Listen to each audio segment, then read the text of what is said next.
Guys welcome back to our channel. This is me with my love episode opening സീനിൽ നമ്മുടെ ജീനും കോണിയും അങ്ങനെ എല്ലാവരും കാരേജിൽ കാര്യമായിട്ടുള്ള ജോലിയിലാണ്.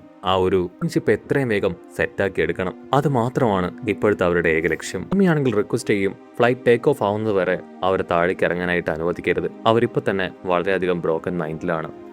ഇവിടെ അവർ രണ്ടുപേരെയും കാണിക്കും. അവളാണെങ്കിൽ അവനോട് പറയും, എനിക്ക് എന്റെ കോമ്പനൻസിനെ വെറുതെ വിടാനായിട്ട് കഴിയില്ല, അവരെ സഹായിച്ചേ പറ്റുമെന്ന് പറഞ്ഞ് അവൾ അവിടുന്ന് പോവാണ്. കട്ട് ചെയ്ത ബ്ലാക്ക് മാൻ ആണെങ്കിൽ നമ്മൾ ഓൾമോസ്റ്റ് വർക്കുകളെല്ലാം കംപ്ലീറ്റ് ആക്കി കഴിഞ്ഞു. ഇനി മാക്സിമം ഒരു 30 മിനിറ്റ്സ് അതിനുള്ളിൽ നമുക്ക് ഇവിടുന്ന് പോകാൻ കഴിയുമെന്ന് അവനാണെങ്കിൽ എല്ലാവരോടുമായിട്ട് പറയും. നമ്മുടെ ആൾക്കാരെല്ലാവരും ഇപ്പൊ റെഡി ആയിക്കൊണ്ടിരിക്കുകയാണ്. ലീവായിക്കാണെങ്കിൽ വിരലുകളില്ല, അതുകൊണ്ട് തന്നെ അവനെ കൊണ്ട് പ്രോപ്പറായിട്ട് ആ ഒരു എക്യുപ്മെന്റ്സ് ഒന്നും ഉപയോഗിക്കാനായിട്ട് കഴിയുന്നില്ല.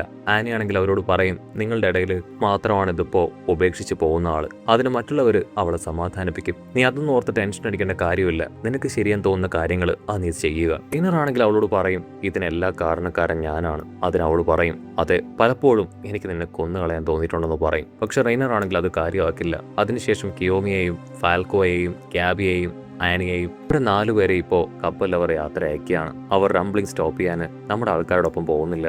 ആണെങ്കിൽ റെയ്നറിനോടും അതുപോലെ തന്നെ പീക്കിനോടും അവരോട് 2 പേരോടും നിങ്ങൾ മുഴുവൻ മനസ്സോടും കൂടെ തന്നെയാണോ ഈ റംബ്ലിംഗ് സ്റ്റോപ്പ് ചെയ്യാൻ പോകുന്നതെന്ന് ചോദിക്കും.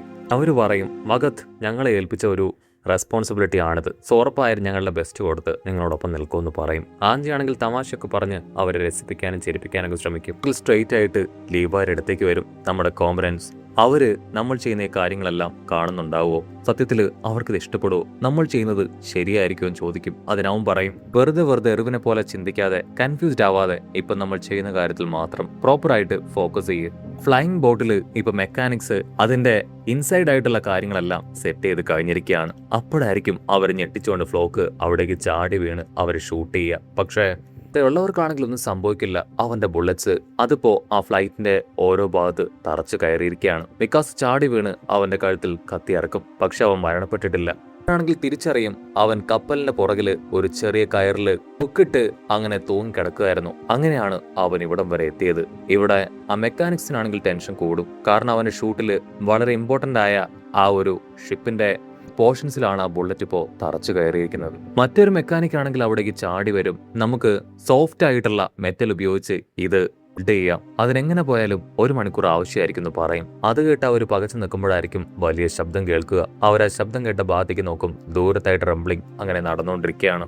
ബ്രൗൺ ഹെയർ ഫ്ലോക്ക് പയ്യനാണെങ്കിൽ അപ്പോഴും വിളിച്ചു പറയും, ദയവ് ചെയ്ത് ഇത് തടയരുത്, ഈ റംബ്ലിംഗ് അത് നടന്നേ പറ്റൂ, അല്ലെങ്കിൽ പാരഡൈസ് ഐലാൻഡ് അവർ ഇത്രയും കാലം അനുഭവിച്ച സ്വാതന്ത്ര്യം വീണ്ടും അവർക്ക് ഇല്ലാതാവും, അവർക്ക് ജീവിക്കാനായിട്ട് കഴിയില്ല. അവനാണെങ്കിൽ അത്രയും പറഞ്ഞ് അങ്ങനെ മരിച്ചു പോവാണ്. ഹാൻജി ആണെങ്കിൽ നമുക്ക് ജീവിക്കാനുള്ള ആ കാലഘട്ടം അത് നമ്മളിലേക്ക് എത്തുമെന്ന് പറയും. അതേസമയം റംബ്ലിംഗ് ആണെങ്കിൽ ഓൾമോസ്റ്റ് അടുത്തേക്ക് എത്തിക്കഴിഞ്ഞു. ആ ശബ്ദം കേട്ട് ഇവിടെ കപ്പലിലുണ്ടായിരുന്ന ഫാൽക്കോയും ഗ്യാബിയും അവർ 2 പേരും ഡോറിൽ ആഞ്ഞു മുട്ടുകയാണ്. റംബ്ലിംഗ് അതിവിടേക്ക് എത്തിക്കഴിഞ്ഞു. ഡോർ തുറക്കാനായിട്ട് അവർ ആക്രോശിക്കില്ല. അവരെങ്ങനെയെങ്കിലും അവിടുന്ന് രക്ഷപ്പെട്ടു പോകാനായിട്ട് ശ്രമിക്കുകയാണ്. ഇവിടെ കിയോമിയാണെങ്കിൽ അതിലേക്ക് വാരിയിട്ട് അതിന്റെ സ്പീഡ് കൂട്ടുകയാണ്. വികാസ് ആണെങ്കിൽ അർമിനോട് എന്തെങ്കിലും ഐഡിയ ഉണ്ടോ ചോദിക്കും. അതിനവൻ പറയും, ഒരു വഴിയുണ്ട്, പിന്നെ ടൈറ്റൻ ഫോം ഉപയോഗിച്ച് ഞാൻ അവരെ തടുക്കാൻ ശ്രമിക്കാമെന്ന് ആർമിൻ പറയും. അത് കേട്ട് റെയ്നറും വികാസയും അവർ 2 പേരും തടയും.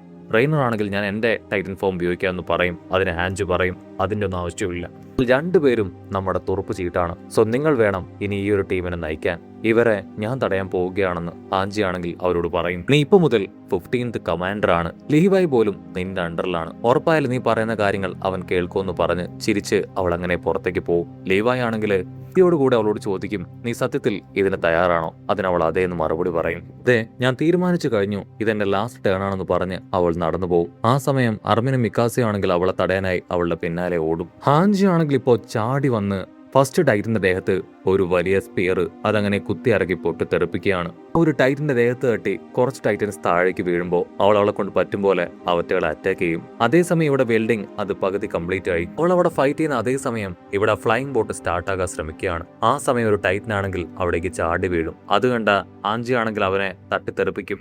എന്താ ആ ടൈറ്റൻസിന്റെ ബോഡിയിലെ ഹീറ്റ് കാരണം അവളുടെ ശരീരത്തിലെ ഡ്രസ്സ് അതിപ്പോ കുറേശ്ശെ കത്താനായിട്ട് തുടങ്ങും. അധികം വൈകാതെ തന്നെ ആ ഒരു ഹീറ്റ് അവളുടെ ബോഡി മുഴുവൻ പടർന്ന് അവൾ അങ്ങനെ പൊട്ടിത്തെറിച്ച് മരിക്കുകയാണ്. അത് കണ്ട് നമ്മുടെ ആൾക്കാർക്ക് എല്ലാവർക്കും ഒരുപാട് വിഷമം. ലീവായി ആണെങ്കിൽ അവളോട് പറയും, നീ നിന്റെ 101% കൊടുത്തു കഴിഞ്ഞു, ഇനി ബാക്കിയുള്ളത് ഞങ്ങൾ ചെയ്യും.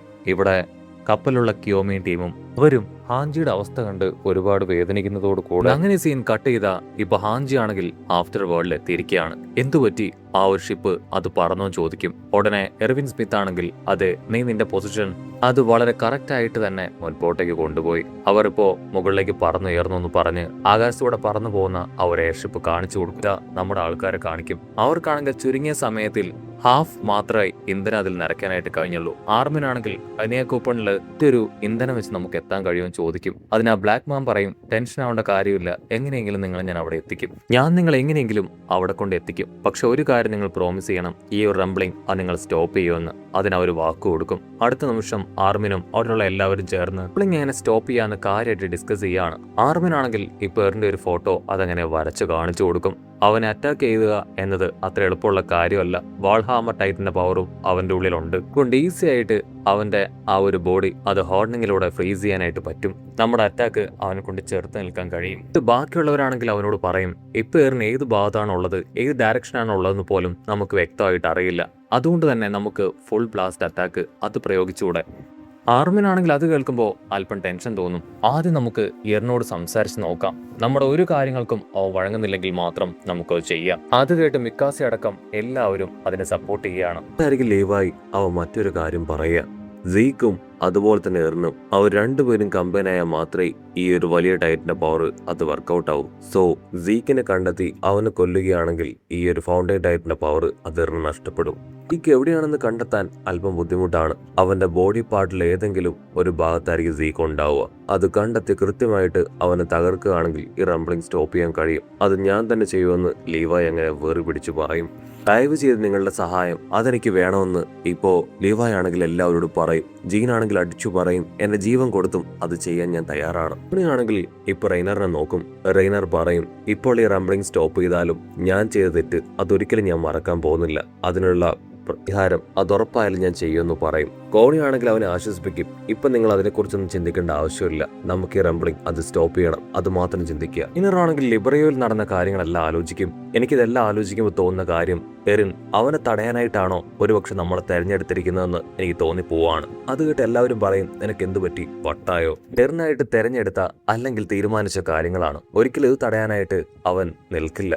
അതിന് റെയ്നർ പറയും, എന്തോ എനിക്ക് അങ്ങനെ തോന്നുന്നു, നമ്മളെ ഇത് തടയാനായിട്ട് അവൻ നിയോഗിച്ചതുപോലെയാണ് എനിക്ക് ഫീൽ ചെയ്യുന്നത്. അർബിനാണെങ്കിൽ അത് കേട്ട് റെയ്നറിനെ സപ്പോർട്ട് ചെയ്യും. എനിക്കും അവൻ പറയുന്നത് ശരിയാണെന്ന് തോന്നുന്നുണ്ട്. കാരണം എറിൻ മനസ്സ് വെക്കുകയാണെന്നെങ്കിൽ നമ്മളെ ഈസി ആയിട്ട് ഇല്ലാതാക്കാൻ അവനെ കൊണ്ട് കഴിയുമായിരുന്നു. പക്ഷെ അവൻ അപ്രകാരം ചെയ്തില്ല. അതിനർത്ഥം ഇത് ഒരു ടെസ്റ്റ് ചെയ്യുന്നത് പോലെയാണ്. നമ്മളെ കൊണ്ട് ചെയ്യാൻ കഴിയുന്ന കാര്യം നമുക്ക് ചെയ്യാനായിട്ട് അവൻ വിട്ടു തന്നിരിക്കുന്നത് പോലെ. സോ തീർച്ചയായിട്ടും നമ്മളിത് ചെയ്യണമെന്ന് പറയും. അത് കേട്ട് എല്ലാവർക്കും ഒരുപാട് കൺഫ്യൂഷനും സംശയവും അത്ഭുതവും ഒക്കെ തോന്നും. നിമിഷം അവരെല്ലാവരും ഇപ്പൊ ടൈറ്റൻ വേൾഡിലേക്ക് പോവാണ്. ഉടനെ ആർമിനാണെങ്കിൽ വിളിച്ചു പറയും, എറിൻ നീ എവിടെയാണെന്ന് എനിക്ക് അറിയില്ല, പക്ഷെ ദയവ് ചെയ്ത് ഞാൻ പറയുന്ന കാര്യം നീ കേൾക്കണം. ഇപ്പൊ തന്നെ റംബ്ലിംഗ് സ്റ്റാർട്ട് ചെയ്ത് നീ ഒരുപാട് ആൾക്കാരെയും നഗരങ്ങളെ ഒക്കെ തന്നെ നശിപ്പിച്ച് കളഞ്ഞിരിക്കുകയാണ്. ഇനിയും നീ അപ്രകാരം ചെയ്യാനായിട്ട് പാടില്ല. ദയവ് ചെയ്ത് നീ ഇപ്പൊ തന്നെ ഇതൊക്കെ നിർത്തണം. ഇതോടുകൂടെ ജനങ്ങൾക്ക് എല്ലാവർക്കും നമ്മൾ ഭയം തോന്നിക്കഴിഞ്ഞു. പാരഡൈസ് ഐലാൻഡിനെ ഇനി ആരും എന്തെങ്കിലും ചെയ്യുമെന്നുള്ള ഭയം അത് നിനക്ക് ആവശ്യമില്ല എന്ന് അവൻ അങ്ങനെ പറഞ്ഞുകൊണ്ടേയിരിക്കും. നമ്മുടെ ഐലാൻഡ് ഇപ്പോ പൂർണ്ണമായിട്ടും പ്രൊട്ടക്റ്റഡ് ആണെന്ന് പറയും. അതിനുശേഷം ജീൻ ആണെങ്കിൽ പറയും, നീ ഞങ്ങളെ പ്രൊട്ടക്ട് ചെയ്യാൻ കൂടെയാണ് ഇത് ചെയ്യുന്നതെന്ന് നന്നായിട്ട് അറിയാം. സാഷ മരിച്ചപ്പോ നിന്റെ എക്സ്പ്രഷൻ കണ്ട് നിന്നെ കുറ്റപ്പെടുത്തിയവരാണ് ഞങ്ങൾ എല്ലാവരും. പക്ഷെ ഇപ്പോ അതെന്തിനായിരുന്നു എന്ന് ഞങ്ങൾ തിരിച്ചറിഞ്ഞു കഴിഞ്ഞു. മതി, ഇനി അതിന്റെ ആവശ്യമില്ല. നമ്മൾ സംരക്ഷിതരാണ്. നമ്മുടെ ഐലാൻഡിനെ ആരും തകർക്കില്ല. മിക്കാസി ആണെങ്കിൽ അവനോട് പറയും, നിന്റെ പാപങ്ങൾ മുഴുവൻ പേരാൻ ഞാൻ തയ്യാറാണ്. ഞങ്ങൾ ഒറ്റയ്ക്കിട്ട് നീ ഇത് ചെയ്യാൻ പാടില്ല. ദയവ് ചെയ്ത് തിരികെ വാ. ഇവിടെ ലീവായി ആണെങ്കിൽ അല്പം ദേഷ്യപ്പെട്ട് ടെററായിട്ട് പറയും, ഞാനാണ് സാക്ഷാൽ ലീവായി. മര്യാദയ്ക്ക് ഇതൊക്കെ സ്റ്റോപ്പ് ചെയ്ത് ഞങ്ങളുടെ അടുത്തേക്ക് തിരികെ വാ. നിന്നെപ്പോലെ ഒരു ധീരനായ പോരാളിയെ ഞങ്ങൾക്ക് ആവശ്യമുണ്ടെന്ന് പറയും. ആ സമയം അവരെറിന്റെ ശബ്ദം കേൾക്കും.